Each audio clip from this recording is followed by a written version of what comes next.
In this video, we're going to continue our discussion of the anatomy and physiology of the eye.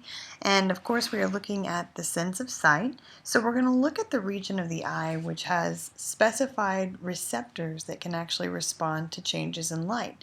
These are all going to be clustered together in a membrane known as the retina. You've identified the retina in models as well as in eye dissections. And so what we're going to look at here is the histology of the retina so that we can understand how these cells function. So to begin with, the cells that are located within the retina are known as photoreceptors, again named because they're responding to changes in light. And there's two different classes. There are rods and there are cones. The difference in physiology between the two is as follows. Rods are going to be distributed primarily in the periphery of the eye, while cones are more central. So you can think C for central, C for cone. Rods are also known for low acuity vision, which means that when you respond to light with the rods, the kind of vision that you produce is not quite as crisp, not quite as clear. However, with cones, those are associated with more high acuity as well as color vision. So that's the second and the third C. So you have center, clarity for acuity, and C for color. One of the reasons that rods produce low acuity vision is because these are very active in dim light or nighttime settings. So because they're sensitive in an environment like that, then they're relying on the ability to work when there's low light in the environment, which means that less light essentially coming into the eye at this point in time is going to prevent you from seeing the kind of clarity that you would normally see in a bright light setting. And cones happen to be far more predominant in receptivity when you're looking in day vision or a highlight environment. So the fact that cones are responding to an environment where there's brighter light is the primary reason that they're associated with higher acuity vision. Now, there are other types of cells within the retina, like you see right here. We're going to talk about those some more in detail in just a moment. But first, we're going to continue to focus on the activity of these two types of photoreceptors. When you look for the location of the photoreceptors, what you can see here in this image is you're looking at the retina itself. Now, what we think of as the retina is typically described of as the neural layer of the retina, where you have the actual neuronal cells. But the more deep or superficial region of it right back here is going to be known as the pigmented layer, and it's dark with melanin, the same way the choroid looks right here at the very back of the eye. So that's not the area where you see a lot of photoreceptors sitting. Those are going to be just forward to it. Now, one of the things that's interesting about the retina is that light hits the retina coming through the eye. So of course, this image right here shows you pathway of light as it would pass through the cornea, through that anterior segment, through the lens, and then through this posterior segment with the vitreous humor, and it's going to hit the retina. Now, what the light passes through to begin with right here is not actually photoreceptors. Instead, when you look a little closer, here you can see the direction of light coming from the bottom of this image. So this would be the back of the eye, the back of the retina here. What the light passes first is a collection of nerve fibers, not the receptors themselves.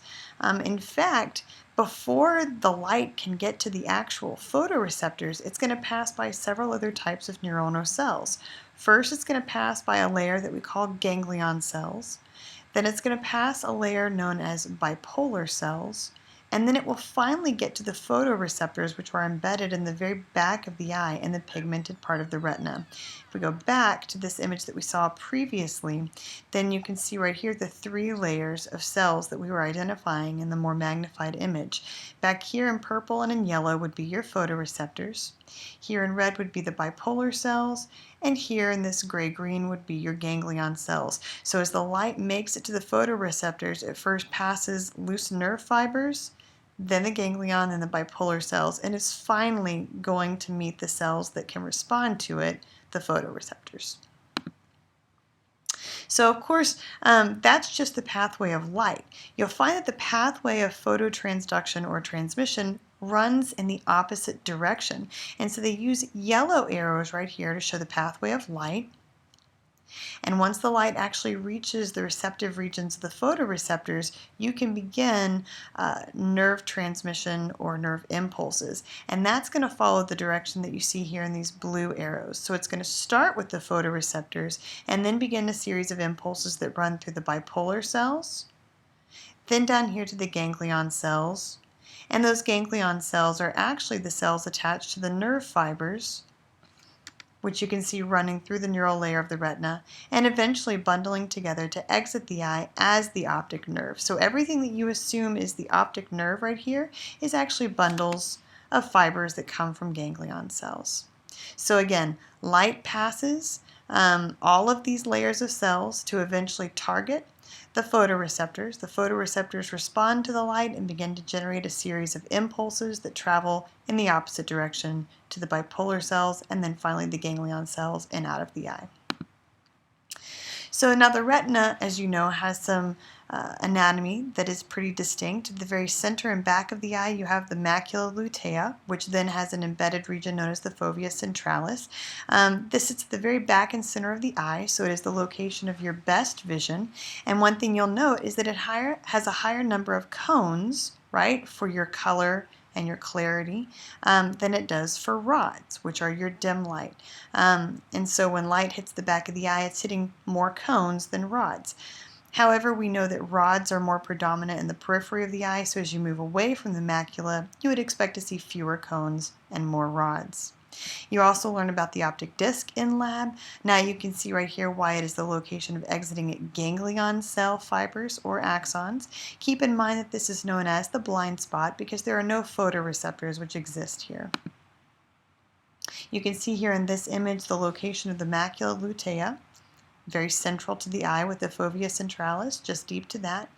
And then, of course, you can see the optic disc. Now, the optic disc is often noted by the fact that blood vessels are going to be emanating from that region.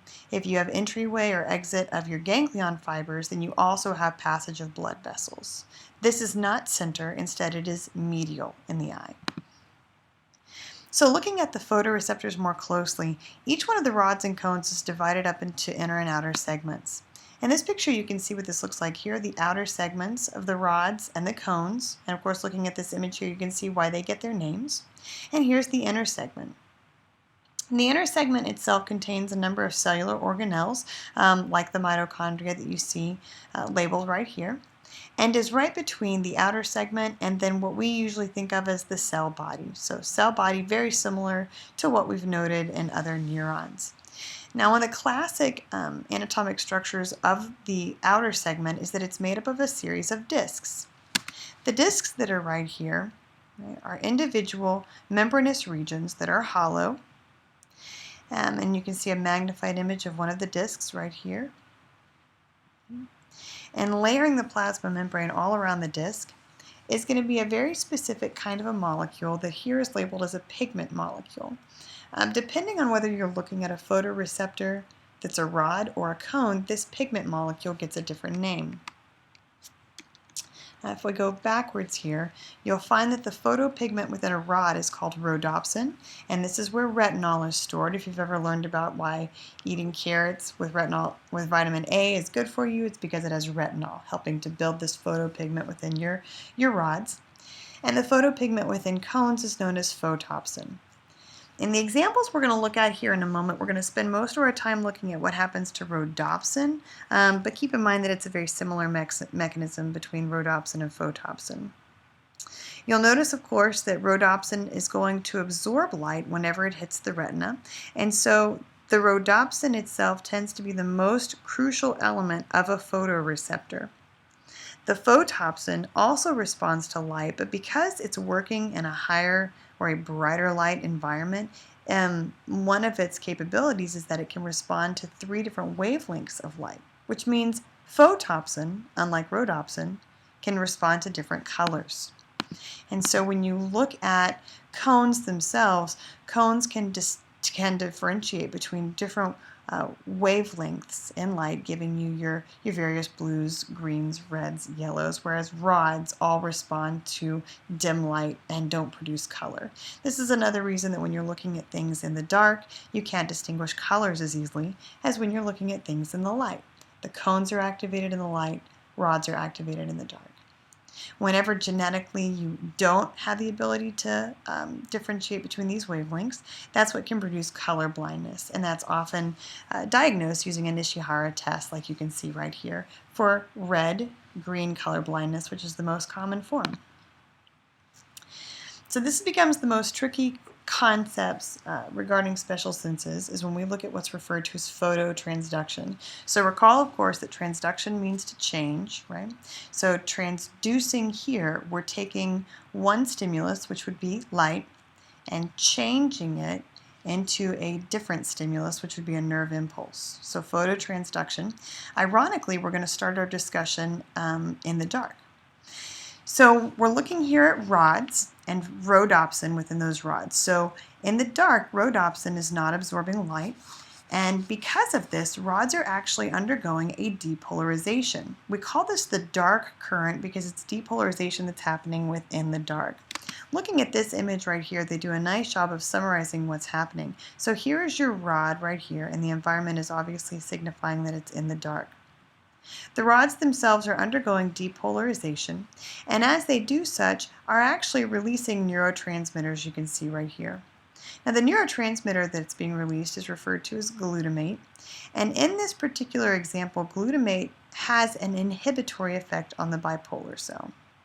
So in the dark, depolarization causes the release of inhibitory glutamate, and that inhibits the action of the bipolar cell. You can see right here how neurotransmitters are not being released by the bipolar cell as a result of this mechanism.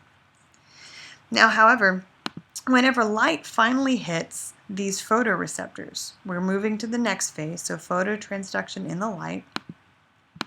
As light hits these photoreceptors, these rods specifically, rhodopsin itself is going to be broken down. And as a result, this rod, which was depolarizing in the dark, is now going to immediately hyperpolarize. If you step back into this image that's right here, you can see that this is the result of a second messenger system, whereby the bleaching of this pigment, as we would call it, the rhodopsin itself, once it's been shut off due to the presence of light, it's going to activate a G protein that's given specifically the name transducin. Transducin slides across the membrane and binds to an enzyme known as phosphodiesterase, and phosphodiesterase begins to break down an intracellular level of cyclic GMP. As cyclic GMP is broken down, channels, which are voltage gated right here, these voltage gated channels that are open, that are allowing an influx of positive charges. These right here are responsible for the depolarization that takes place in the dark. However, when light hits and this cyclic GMP is broken down, that forces those channels to actually close. This is what's responsible for this phase of hyperpolarization that you see here. Once the rods themselves have become hyperpolarized, they no longer release inhibitory glutamate, as you can see right here. And when that quits happening, these bipolar cells can then begin to depolarize. We are not discussing the mechanisms that allow this to happen at this point.